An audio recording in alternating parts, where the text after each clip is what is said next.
الله نزل أحسن الحديث كتابا متشابها مثانية تقشعر منه جلود الذين يخشون ربهم. السلام عليكم ورحمة الله. الحمد لله رب العالمين، والصلاة والسلام على أشرف المرسلين نبينا محمد وعلى آله وصحبه أجمعين. Welcome to another episode of Quran Circle 11, where we look into the divine words of Allah subhanahu wa ta'ala, the miraculous words of Allah subhanahu wa ta'ala, going through some of the verses that mentions women in the Quran, whether it's individuals, whether it's rulings that is related to women in Islam. And as we all know, and this is something that we don't have an issue with as Muslims, following the Quran, the book of Allah subhanahu wa ta'ala, and the way of the Prophet alayhi salatu wasalam, it's never heard of that it's in the rulings, in the book of Allah, in the sunnah of the Prophet alayhi salatu wasalam, that women are treated differently in a way that makes them inferior, or in any way or form that they are disrespected. Actually, it's the total opposite. When Allah subhanahu wa ta'ala in the Quran clearly commanded the men to take care of the women, and the Prophet ﷺ the same way, and the responsibility, it's dual for both of them, being servants of Allah subhanahu wa ta'ala, created to worship Allah subhanahu wa ta'ala alone, commanded by Allah subhanahu wa ta'ala to observe whatever He commanded them to observe subhanahu wa ta'ala. And we've been going through some of the passages of the Quran, and we reached Surah Adh-Dhariyat. Surah Adh-Dhariyat, and inshallah ta'ala we'll go through some of the verses in Surah Adh-Dhariyat and Surah At-Tur and Surah An-Najm. But before we listen to the beautiful recitation, I would like to introduce the reciters with us tonight. We have Sheikh Abdul Khaliq Atiyah. Assalamu alaikum. Welcome to the program. Barakallahu feekum. Sheikh Ahmed Rajab. Sheikh Asad Al-Hawi. Assalamu alaikum. Wa alaikum assalam wa barakatuh. May Allah subhanahu wa ta'ala reward you. And may Allah subhanahu wa ta'ala make it easy for all of us to follow the book of Allah and the way of the Prophet alayhi salatu wasalam. And we'll start inshallah ta'ala with Sheikh Abdul Khaliq and verses 24 to 37 in Surah Adh-Dhariyat. Go ahead inshallah. أعوذ بالله من الشيطان الرجيم. هل أتاك حديث ضيف إبراهيم المكرمين إذ دخلوا عليه فقالوا سلاما قال سلام قوم منكرون فراغ إلى أهله فجاء بعجل سمين فقربه إليهم قال ألا تأكلون فأوجس منهم خيفة قالوا لا تخف وبشروه بغلام عليم فأقبلت امرأته في صرة فصكت وجهها وقالت عجوز عقيم قالوا كذلك قال ربك إنه هو الحكيم العليم قال فما خطبكم أيها المرسلون قالوا إنا أرسلنا إلى قوم مجرمين لنرسل عليهم حجارة من طين مسومة عند ربك للمسرفين فأخرجنا من كان فيها من المؤمنين فما وجدنا فيها غير بيت من المسلمين وتركنا فيها آية للذين يخافون العذاب الأليم. MashaAllah. Barakallahu feek. Beautiful recitation. As you see in the Surah Adh-Dhariyat, Allah subhanahu wa ta'ala mentioned Ibrahim alayhi salam and the guests of Ibrahim alayhi salam, and the etiquettes and the manners that are observed in these verses, something that the ulama, may Allah subhanahu wa ta'ala have mercy upon them, they teach and they extract many great benefits from these verses of how to take care of your guest. And Allah subhanahu wa ta'ala mentioned that in these few verses about Ibrahim alayhi salam and how he was so generous with them, not knowing that there are angels were sent by Allah subhanahu wa ta'ala for the destruction of the people of Lut alayhi salam. And the point here that we chose these verses for is what's mentioned about the wife of Ibrahim alayhi salam. When she was given the glad tidings that she would have a child, and Allah subhanahu wa ta'ala revealed through the angels to them that she's going to have a child. And immediately when she heard this, she came with a loud voice and she smote her face and she said, Ajuzun aqim, old woman and barren, which is something that makes all the odds against her when it comes to having a child. She's old in age, past the age of being pregnant. And she is already barren even when she was young. And her husband is old in age. So what's the chances for something like that to happen? Of course, it's nothing according to the means that Allah subhanahu wa ta'ala created in this life. But the creator of all means is Allah subhanahu wa ta'ala. So this also was in itself a miraculous thing for them. And Allah subhanahu wa ta'ala, as the angels, they replied to them by saying, this is what your Lord had said and decreed. And indeed, Allah subhanahu wa ta'ala, the most wise, the all-knower subhanahu wa ta'ala. And this is a favor that Allah subhanahu wa ta'ala bestowed upon the household of Ibrahim alayhi salam, household that was upon the worship of Allah subhanahu wa ta'ala, obedient to Allah, instead of submission to the commands of Allah subhanahu wa ta'ala. And this is the mercy of Allah and the blessings from Allah subhanahu wa ta'ala for those who are obedient to Allah, both men and women.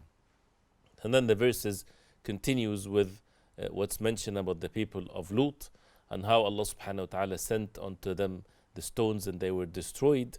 And only the household of Lut alayhi salam was saved, which is the household that were upon al-Islam, they were Muslimin, except his wife, as it's mentioned in other verses of the Quran. And it shows also that the wife of Lut alayhi salam, for her to approve the evil action of her people, made her to be with them. And the destruction, was upon her and them also because she approved their actions. And this is a sign from Allah subhanahu wa ta'ala for those who fear Allah subhanahu wa ta'ala and fear the painful punishment. After that, inshallah ta'ala, we'll go through to Surah At-Tur, Surah At-Tur and verses 17 to 28. 17 to 28. And Sheikh Ahmed, go ahead and recite for us, inshallah. أعوذ بالله من الشيطان الرجيم إن المتقين في جنات ونعيم فاكهين بما آتاهم ربهم ووقاهم ربهم عذاب الجحيم كلوا واشربوا هنيئا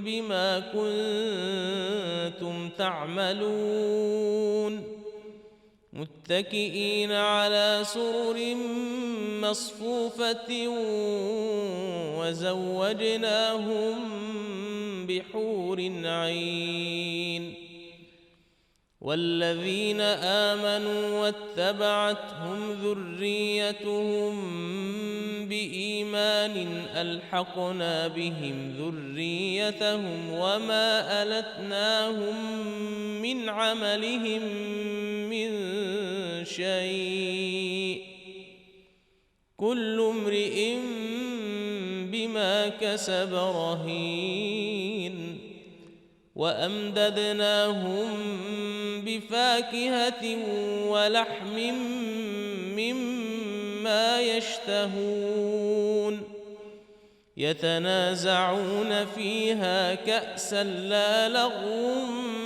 فيها ولا تأثيم ويطوف عليهم غلمان لهم كأنهم لؤلؤ مكنون وأقبل بعضهم على بعض يتساءلون قالوا إنا كنا كنا قبل في أهلنا مشفقين فمن الله علينا ووقانا عذاب السموم إنا كنا من قبل ندعوه إنا كنا من قبل ندعوه إنه هو البر الرحيم.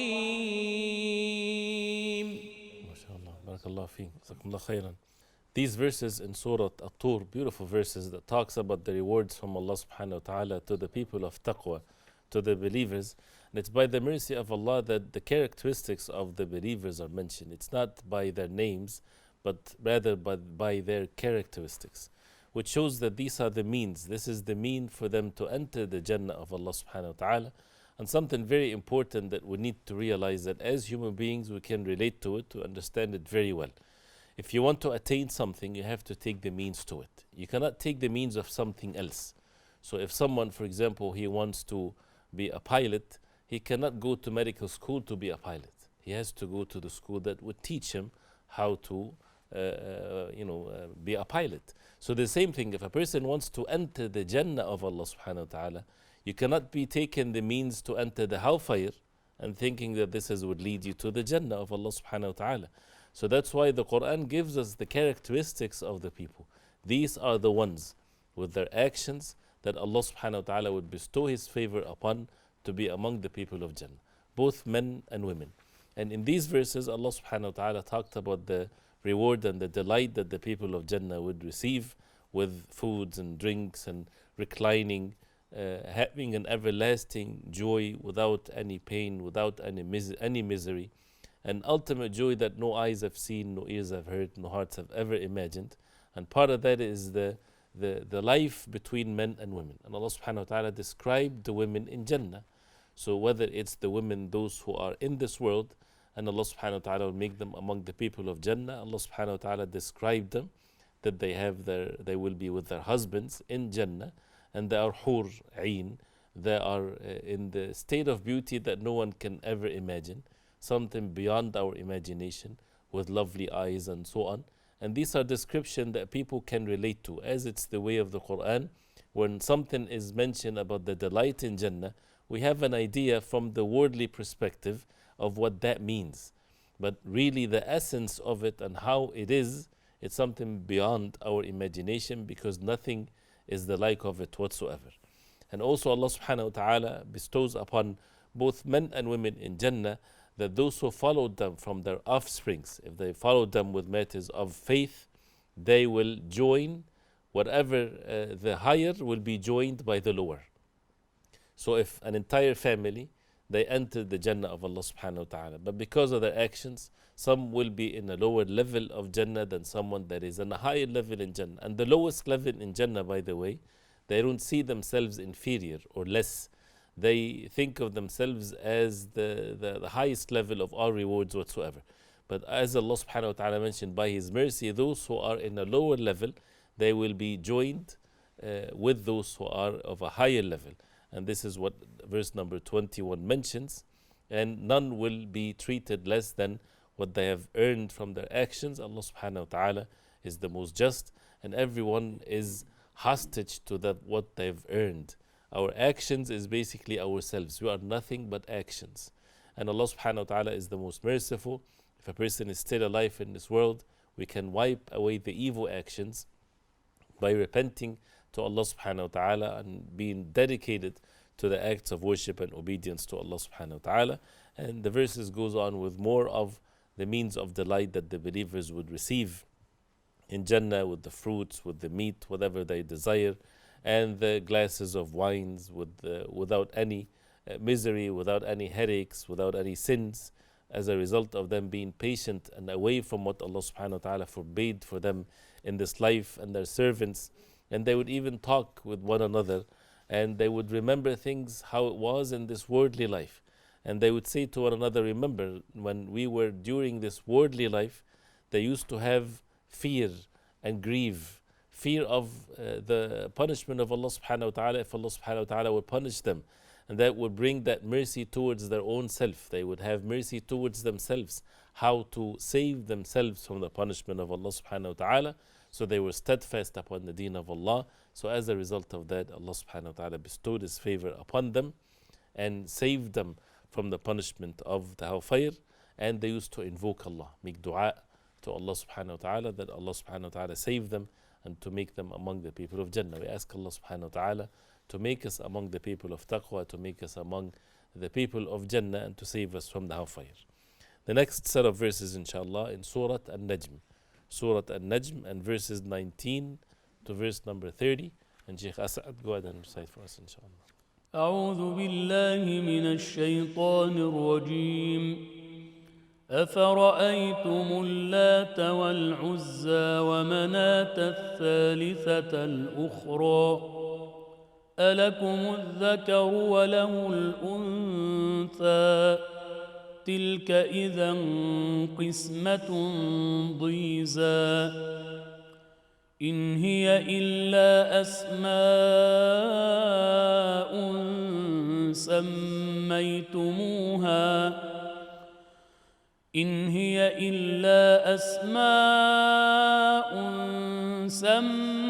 سميتموها أنتم وآباؤكم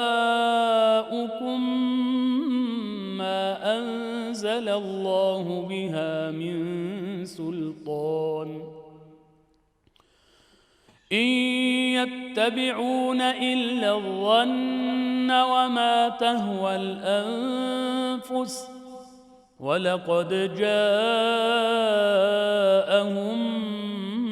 من ربهم الهدى أم للإنسان ما تمنى فلله الآخرة والأولى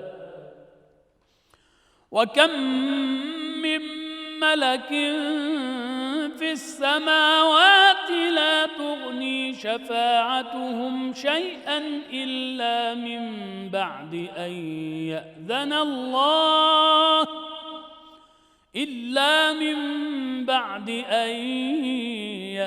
الله لمن يشاء ويرضى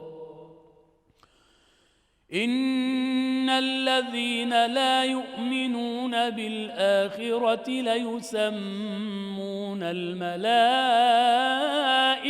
تسمية الأنثى وما لهم به من علم إن يتبعون إلا الظن وإن الظن لا يغني من الحق شيئا فأعرض عمن تولى عن ذكرنا ولم يرد إلا الحياة الدنيا ذلك مبلغهم من العلم إن ربك هو أعلم بمن ضل عن سبيله وهو أعلم بمن اهتدى. ما شاء الله, barakallahu feek. Jazakumullah khairan. These verses in Surah An-Najm, two parts here in the verses that mentions the females, one of which is the idols that the disbelievers used to worship besides Allah subhanahu wa ta'ala, Lat wal-Uzza and Manah. These are the three major ones. And Lat, as they claimed, and this is how evil human beings can degrade themselves when they would speak about Allah subhanahu wa ta'ala without knowledge. So as some had said that it's derived from the name Allah subhanahu wa ta'ala, but in a feminine sense. Wal-'iyadhu billah, this is how they would worship other than Allah subhanahu wa ta'ala. The same thing for Al-Uzza, from Al-Aziz, the Almighty subhanahu wa ta'ala. And Mana also, it was something that is an idol that they would worship besides Allah subhanahu wa ta'ala. And then when Allah subhanahu wa ta'ala said to them, to you, you attribute or you keep the males, and to Allah subhanahu wa ta'ala you attribute the females. And this is mentioned also later. because they would claim that the angels are the daughters of Allah. Wal'ayadhu billah. And as mentioned before, they would kill their daughters. Why? And justifying them to themselves this, it's out of their own shame that they had, but they would justify that for themselves by saying that these are the daughters of Allah. And this is how the angels are, speaking with matters of the unseen without any knowledge, without any evidence whatsoever. And even when they invent a lie, they're not just even in it. Because if they truly even love Allah subhanahu wa ta'ala, and again this is if this is something, when someone invent a lie, it exposes their lie and exposes how unfair and unjust they are, and they follow their desires. So even their justification is not valid, because they would rather keep the males and get rid of the females to claim that, this is belong to Allah subhanahu wa ta'ala, and this is nothing but names that they made up themselves and their forefathers. There's no authority of it whatsoever. And Allah subhanahu wa ta'ala stated that the human beings, they do not get whatever they wish. This life is not about wishful thinking. It's about holding fast to the truth that Allah subhanahu wa ta'ala revealed. And the angels even themselves, and they are creation of Allah subhanahu wa ta'ala, but they are not to be worshipped, but rather to worship Allah subhanahu wa ta'ala alone. And even the intercessions of the angels is given to them by Allah subhanahu wa ta'ala. He's the one that would permit and give them by His permission the intercession for others, as the dua, for example, the invocations of the angels for the believers. And mentioned in verse number 27 that those who disbelieve in the hereafter, the people of Quraysh, they used to disbelieve in the hereafter, and they would call the angels as females. And this is something of the unseen, and where did they get this information from is just their own desire, and has nothing to do with the truth. And that's why guessing and expectations and impressions, all of that has nothing to do with the truth, which shows the misery of many of the human beings. They mix between what's the truth and the ultimate and the absolute truth versus what they think or what they feel or what they presume things. Right? This has nothing to do with the truth. Whatever you feel, whatever you like, whatever you invent has nothing to do with the truth. The truth is the truth. And matters of unseen, who gave anyone the authority to speak about the unseen without a revelation from Allah? And really how simple that statement can sound, but all of the different religions on the face of earth today, when they talk about matters of unseen, there's no traces to it, to revelation from Allah, except what's in the deen of Islam. People invent things when it comes to the hereafter, when it comes to matters of belief. It has to refer back to a wahi, revelation from Allah. And this is basically what the verse is stating, and that's why the greatest favor of Allah subhanahu wa ta'ala upon a person in this life is to have the revelation from Allah, the Quran, and to have the proper belief in it and to follow it, the Quran and the way the Prophet ﷺ, to follow the revelation from Allah, to follow the divine words of Allah subhanahu wa ta'ala, not to follow one's opinions and assumptions and things of that nature. So then Allah subhanahu wa ta'ala ordered the Prophet ﷺ to turn away from those who turned away from the remembrance of Allah subhanahu wa ta'ala, and their only concern is this worldly life. And turning away from them did not mean to the Prophet ﷺ not to give them da'wah, because the Prophet ﷺ continued to invite them to the truth, but with his heart ﷺ not to really worry and to have the hearts attached to such individuals, because this worldly life is their utmost knowledge is only focused in this one. They don't go beyond this worldly life, and Allah subhanahu wa ta'ala knows best who deserve to be deviated from the ones, those who are guided by the will and the guidance from Allah subhanahu wa ta'ala. We'll stop here inshallah ta'ala, and we'll continue next time with more verses that mentions women in it, or females. And before we end, I would like to thank the reciters. May Allah subhanahu wa ta'ala reward you for this beautiful recitation. And may Allah subhanahu wa ta'ala make us among the people of the Quran, those who recite and memorize and act according to the book of Allah subhanahu wa ta'ala. So till next time, I leave you with the protection of Allah. Wa sallallahu wa sallam wa baraka ala Muhammadin wa ala alihi wa sahbihi wa sallam. Wassalamu alaikum wa rahmatullahi wa barakatuh. الله نزل أحسن الحديث كتابا متشابها مثانية تقشعر منه جلود الذين يخشون ربهم